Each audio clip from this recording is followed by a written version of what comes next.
Ar pamenate pasaką apie gerąją fėją su stebuklinga burtų lazdele, kurią mostelėjus išsipildo bet kokios svajonės? Sakote, taip nebūna?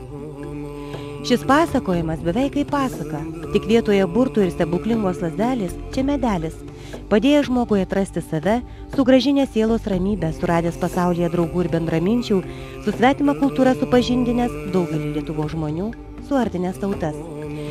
Alytiškis Kęstutis Ptakauskas prieš 15 metų iš savo draugo nusipirko pirmąjį savo gyvenime miniatiūrinį medelį bonsai. Kaip sako Kęstutis, nuo to laiko prasidėjo jo pažintis su šiuo mažuoju pasaulio stebuklų medžiu, kuris gali augti vazonėlyje. Taip, prie Ptakauskų namų Alytuje atsirado nuostabus, skrupulingai prižiūrimas Ryto Rasos sodas. 4 valanda. Savo sukurtame Ryto Rasos sode Kęstutis laukia saulės patekėjimo. Kaip ir kasdien, netruks saulė jį pasveikinti, savo spinduliais paliesdama kiekvieną rasos lašelį, kuris kabo ant žolės stiebelio, augalo šakelės, lyg visas sodas pernakt būtų padabintas žėrinčiais perlais.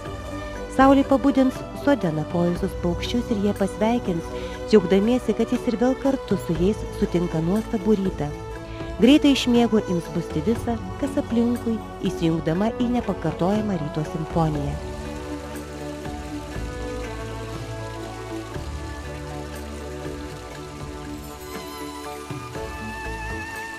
Vandens čiurlenimas upelyje suteiks į ritmą, kaip ir oro dvelkimas.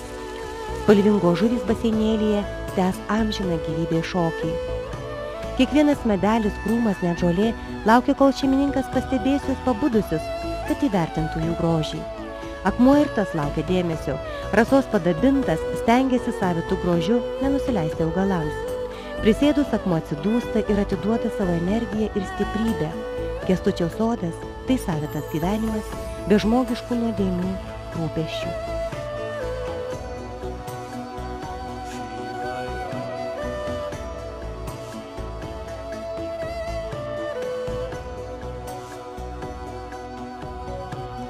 Pasisveikinęs su kiekvienu jo gyventoju savo rankomis įrengtame arbatos namelyje, sodininkas nugrimsta į meditacijos pasaulį. Ten pabūna su savo Dao, kurį vadina ir absoliutu, Brahmanu, visuma, Dievu, kitais vardais. Kaip sako Kęstutis, dabar jis negalės įsivaizduoti savo gyvenimo be ryto ir saulės, su kuria jis jau daugelį metų lenktyniauja. Kas kurį pirmas pasveikins? Iš čia ir gimė sodo vardas Ryto Rasos sodas. Pasak Kęstučio, šiam sodui jis atidavė visą save. Čia gali pailsėti, atsipalaiduoti, pabūti dviese su gamta.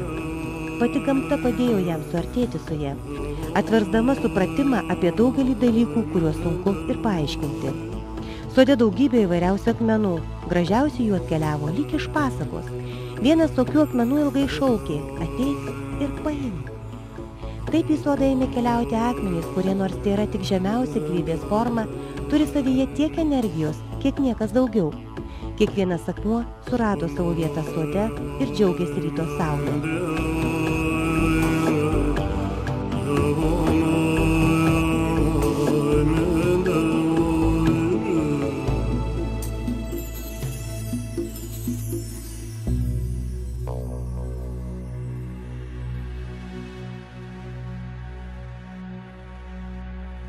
Dievas sakė žmogui: rūpinkis sodu.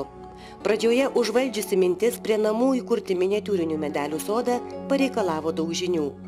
Kęstutis Ptakauskas savarankiškai studijavo literatūrą apie bonsai auginimo ir formavimo meną. Pasirodo, žmogus, auginantis bonsai, tai sodininkas ir menininkas kartu. Sodininkas žino, kaip medis auga, o menininkas mato medžio grožį ir suteikia jam tokį vaizdą, kad jis atrodytų kuo tikriau ir natūraliau. Labai svarbu buvo surasti jaunų medelių tinkamų bonsai išauginti. Jų ieškota miško kirtavietėse, kur galima pasirinkti įvairių sužalotų medelių. Juos po daugelio kruopštaus darbo metų pavertė nepakartojamu stebuklu. Taip sukaupta auginamų bonsai nemaža kolekcija, kuri papildė sodą ir puikiai dera jame. Tačiau pasak Kęstučio, norint deramai išauginti medelį, vien literatūros nepakanka, todėl alytiškis pradėjo ieškoti meistrų žinančių ir išmanančių bonsai meną, kurių netruko atrasti visame pasaulyje.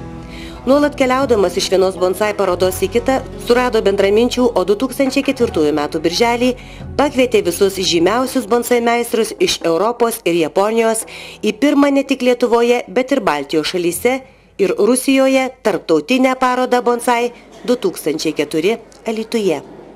3 dienas į Dzūkijos sostinės Alytaus teatrą skubėjo žmonės iš visos Lietuvos.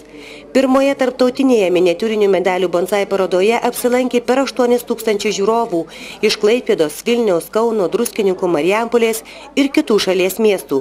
Bonsai parodą taip pat aplankė meistrai iš Latvijos ir Vokietijos atvykę specialiai į šį renginį. Toks žiūrovų anšlagas ypač nustebino japonus. Šitokio susidomėjimo bonsai, jie sakė, nematė net savo šalyje, kuri laikoma šio meno gimtine. Parodoje buvo eksponuojama per 100 bonsai. Į šią medelių nykštukų parodą atvažiavo meistrai iš Anglijos, Lenkijos, Čekijos, Slovakijos, Rusijos, Japonijos, Vokietijos. Taip pat meistrai iš Lietuvos. Daugiau kaip 1000 metų Japonijoje auginami medeliai nykštukai, vadinami bonsai. Tai reiškia medžiai augantys ant padėklo. Pagrindinis estetinis reikalavimas – bonsai turi būti kuo natūralesni. Bonsai amžius neribojamas kaip ir jų forma.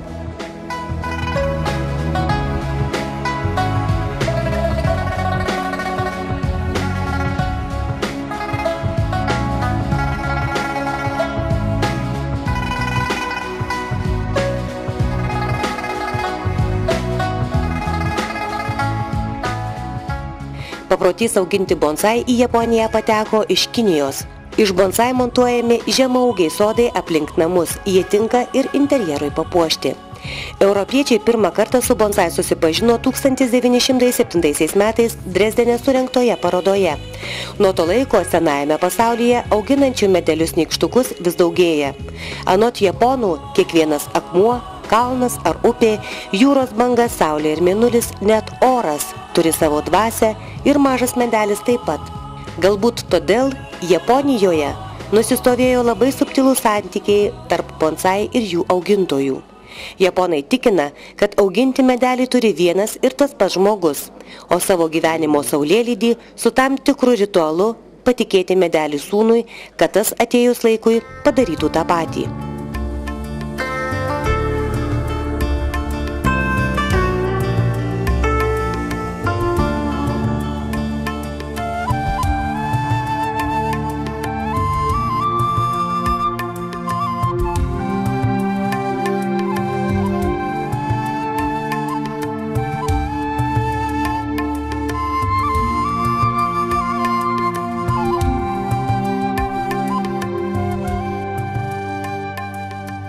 Žmonės žavėjosi ne tik eksponatais, pagyro žodžių nestokojo parodos organizatoriui, rytų kultūros propaguotojui, bonsai meistrui viešosios įstaigos bonsai studija direktoriui Kęstučiui Ptakauskui.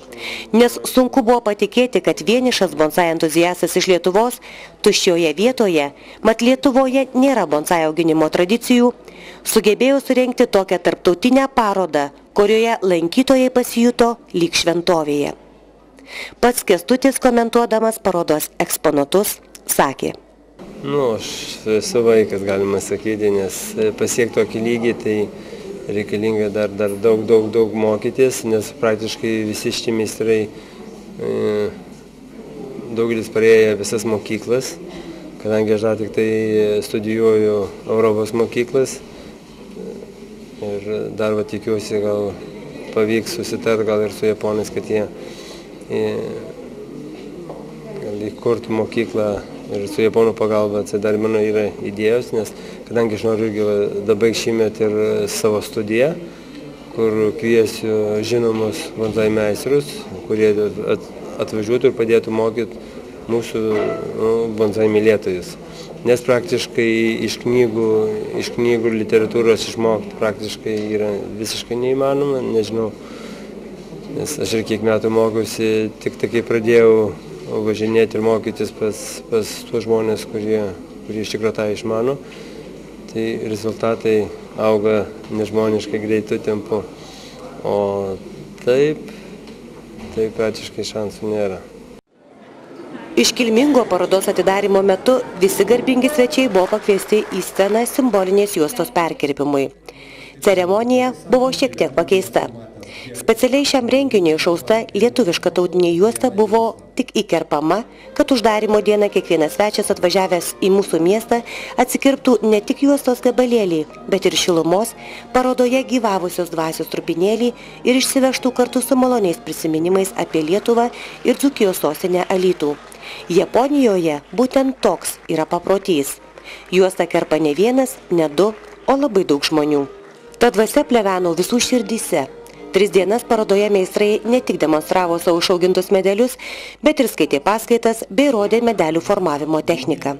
Pilnutėliai žiūrovų teatro galerijos salė, sulaikant kvėpavimą, su nuostaba stebėjo, kaip rodos iš visiškai netikusio kadagio, pušelės ar berželio, kurį Tūlas Lietuvaitis ko gero išrautų ir iš sodo išmestų, meistrai iš Europos ir Japonijos formavo nuostabius medalius, kuriais kiekvienas iš mūsų su malonumu papuoštume namus.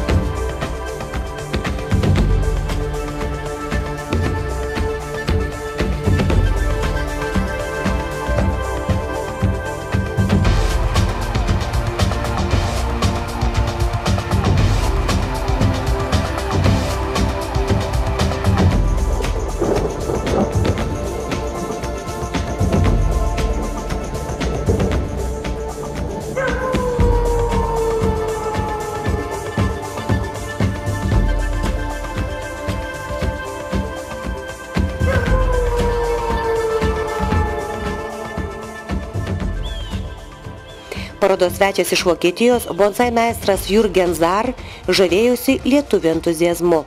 I'm very glad to be here, to be invited to Lithuania, and it's the first time I be here, and I enjoy it very much. And I think the difference between demonstrations or expositions in Germany and Lithuania is that the German people are a little bit more grown into bonsai, and here is still basic, but it's still enthusiastic. The people are interested in bonsai, and sometimes I miss this a little bit in Germany, because there is a demonstration and the people come and sit down and you start working, and then after a few time they run away. And so I think here it's different. The people stay until you finished, and they want to know the basic things. They want to know about bonsai, and that's very interesting for me to work here, and I enjoy it very much. Šino Kentaro atvykęs į Alytų kaip bonsai meistro atstovas iš Japonijos stebėjosi. 大体基本的な飾り方は多少違うところがあるんですけど、でもだいぶ何年かやって勉強していけば日本の器の差もそんなに変わらずに待ってくるとは思います。 Paroda iš tiesų buvo labai dinamiška. Nuo kitų pasaulyje organizuojamų parodų skiriasi tuo, kad čia buvo demonstruojami ne tik medaliai, tačiau pristatomi ir kiti rytietiškos kultūros elementai bei papročiai, su kuriais artimiau susipažinti daugelis lietuvių galėjo pirmą kartą.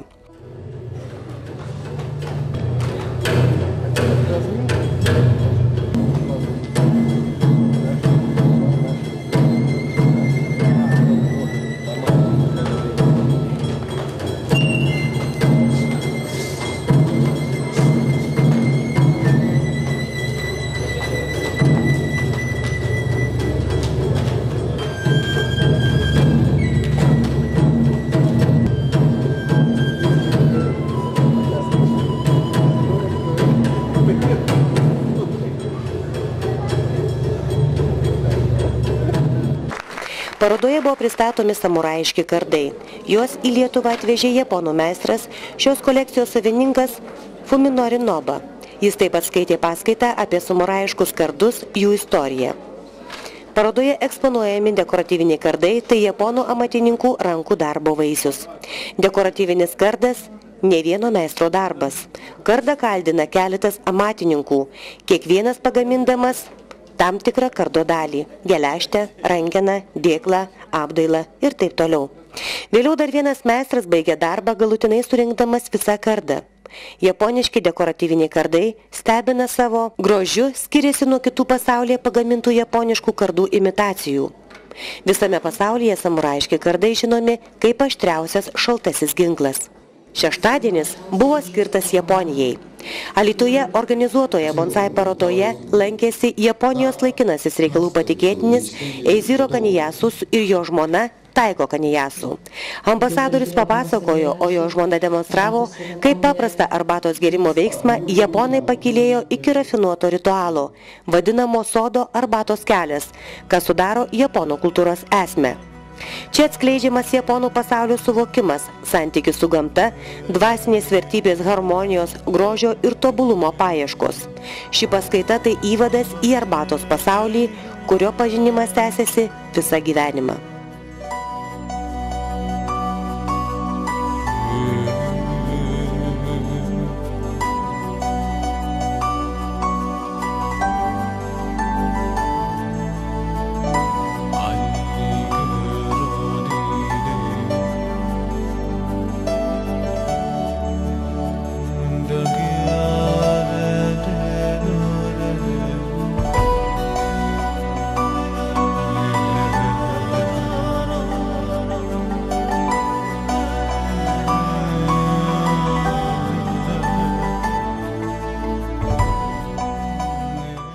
こんなに素晴らしい国際的な盆栽をやってくださったんで、私たちは非常に嬉しく思っています。非常に大成功だと思っています。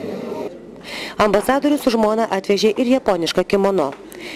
Taiko Kanijasu, pristatydama japonišką moters apdarą, sakė, jos dėvimas kimono skirtas ištekėjusiams moteriams, nes jo rankovės yra trumpos, o eksponuojamas kimono skirtas jaunoms merginoms ir jo rankovės yra nepaprastai ilgos. Tuo jis išskirtinis, tai rankų darbo rūbas. Jis senovinis ir yra labai brangus. Japonijoje jis kainuoja apie 1 milijoną jenų. Paklaustas, kuo skiriasi japonų ir lietuvių charakterio bruožai, ambasadorius sakė, jog jo manymu yra labai daug sąlyčio taškų tarp japonų ir lietuvių. Mat, japonai, kaip ir lietuviai pagonys, turi daug dievų. Tai pagrindinis dalykas, kuris sieja mąstymo būdą ir mūsų kultūras. Iškilmingo parodos uždarimo metu Alytaus miesto meras Vytautas Krikliauskas nuoširdžiai dėkojo visiems svečiams ir Kęstučiui Ptakauskui už gražią ir prasmingą šventę Alytuje, leidusią lietuviams prisiliesti prie egzotiškos tolimosios Japonijos kultūros. Lietuvos Respublikos Seimo pirmininko pavaduotojas Artūras Skardžius už nuopelnus ir indėlį ne tik miesto, bet ir šalies kultūrai ir svajonės įgyvendinimą Alytuje, bonsai studijos vadovą apdovanojo specialiu prizu. Parodos vertinimo komisijos sprendimu didysis prizas atiteko Vaclovui Novakui, Čekijos bonsai asociacijos prezidentui, už bonsai pažymėtų 5 numeriu. Šis medalis taip pat gavo ir žiūrovų prizą kaip gražiausias parodos eksponatas. I am very happy that this exhibition is very nice and I am very too much people interested about bonsai and too much visitors here in Litau and I first time here in Alnus and yes, of course, it's always very nice. Birželio 18-20 dienomis visi, kas lankėsi pirmojoje tarptautinėje miniatiūrinių medalių parodoje Bonsai Alytuje, Dzūkijos sostinėje Lietuvoje, pajuto, jog yra europiečiai. Gyvename ne kažkur provincijoje, o tikrai Europos viduryje. Jei galima lankytis tokioje tarptautinio lygio parodoje ir priimti tokį gausų būrį svečių ne tik iš visos Lietuvos, bet ir viso pasaulio. Visa tai vyko iš tikrųjų ir nestebuklingos pasakų fėjos burtų lazdelės, o begalinės žmogiškos meilės skirtos mažam medaliui dėka, kuris teikia ramybę ir džiaugsmą, suartina tautas ir kontinentus. Parodos organizatorius Kęstutis Ptakauskas nuoširdžiai dėkoja visiems geros valios žmonėms, prisidėjusiems prie šio renginio organizavimo.